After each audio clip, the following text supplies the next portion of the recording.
looks clean. Doesn't it? What's going on, everybody? The Young Barista here, and today we're going to be covering milk steaming. Ah, lovely milk steaming. How do we get this great milk that we can pour amazing latte art with? I will show. Seems impossible, but I will show you. It's actually not very hard. It just takes a lot of practice. So what I see in a lot of YouTube videos about milk steaming, most of them are covering high-end home or commercial machines with a ton of steam power. But most of us will end up having just a small machine, and with not as much steam power.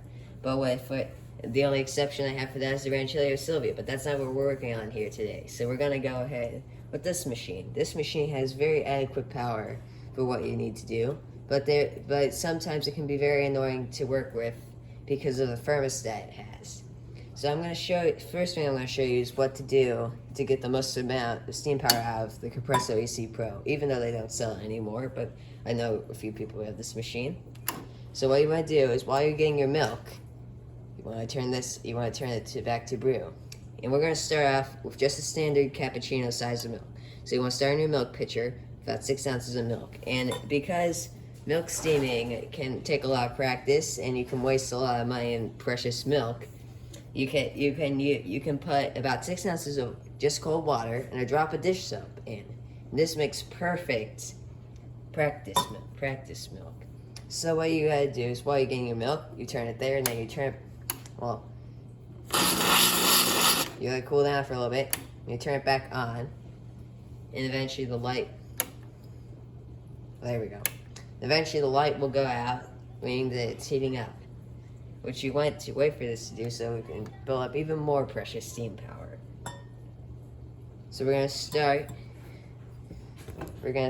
with doing regular milk steaming, and I'm gonna show you what you do and what you don't want to do. So first of all, you always want to get the wire out of your steam wand, so you don't want that in your milk.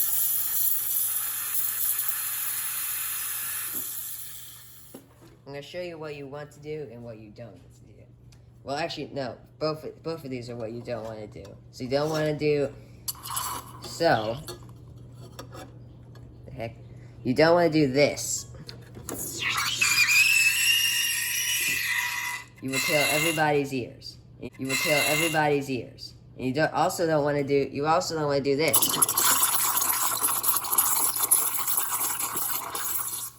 That's bad. Alright, now that I show you what you don't want to do, we're going to start with what you actually want to do. Now, with most commercial machines, or high-end home machines, you have a lot of steam power and make it easier for the milk to make a whirlpool, and that's what you want. You want to see it spinning around in the jug. But with smaller machines, that's harder to do, so you gotta try certain techniques. So what you want to do, this takes a lot of practice, so it will not work on the first time, I can guarantee that. You want to have it in this quarter, or you could have it this way, whichever way you like. But you want to have it in this quarter, and you want it to be leaning back a little bit. Then you want to turn the steam wand on, and just until you hear that sound right there. You don't want to pull it down even further. You just want to hold it there. And you may see on this machine, the light go off, and you might lose a bunch of steam pressure. But you just gotta find a way to work around that.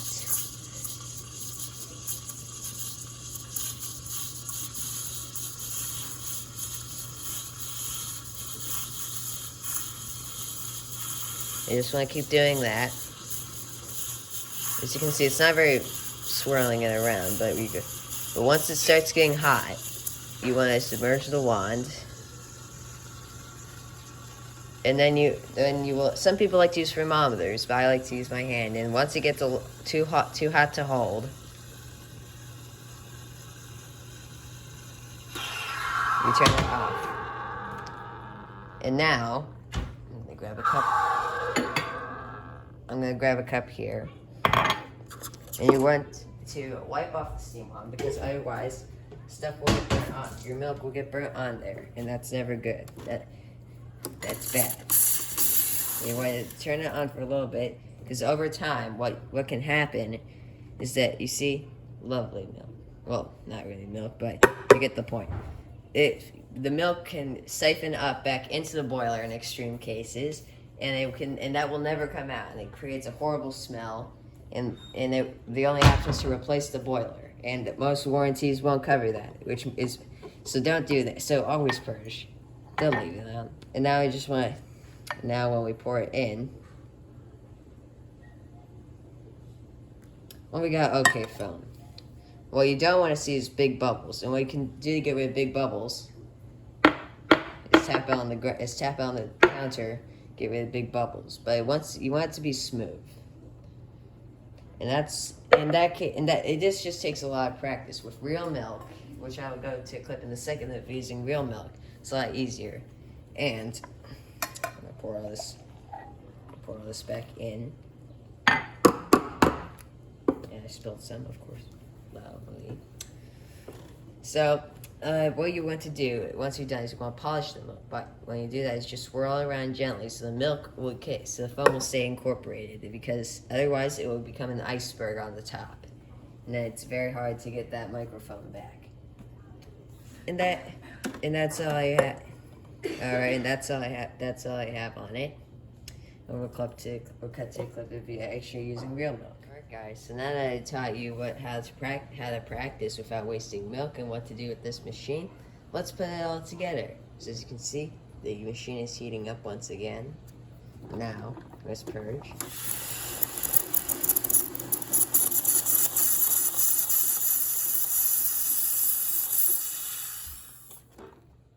Alright, here we go. Remember the technique. Let's move it right here so you can see. Mixing it off to the side a little bit. And on.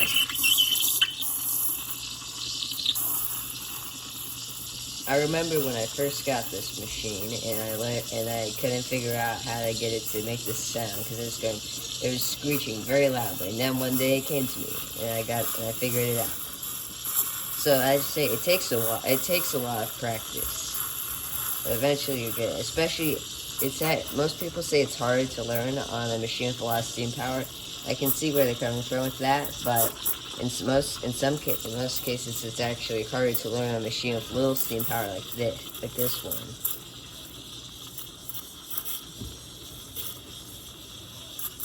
So it all just depends on what you prefer. If you could go to if your local cafe has like coffee brewing latte art classes, you can go take one of those. You can go take one of those, and you'll get all the information you need. And you can find your personal preference. Now it's heating up. So now we just want to submerge it. And this screeching sound you hear is normal on this machine because of the low steam power at the end. So, and then once it gets too hot for time, remember, return it off. And then, so that's my little brother talking with my mom outside. There you approach it. There you go. It should look nice and silky like this. St. Nicholas brought you some gifts this morning. That's my dad. Then you see and then you see that's what you do, and I hope you guys like it. All right, so it's like, as you can see, it's not very hard. You just remember you gotta practice a lot, and using that soak technique can save you a lot of milk. Now there are other videos on this, but this is all I have to say for here. So please like and subscribe. That's all I have for you guys.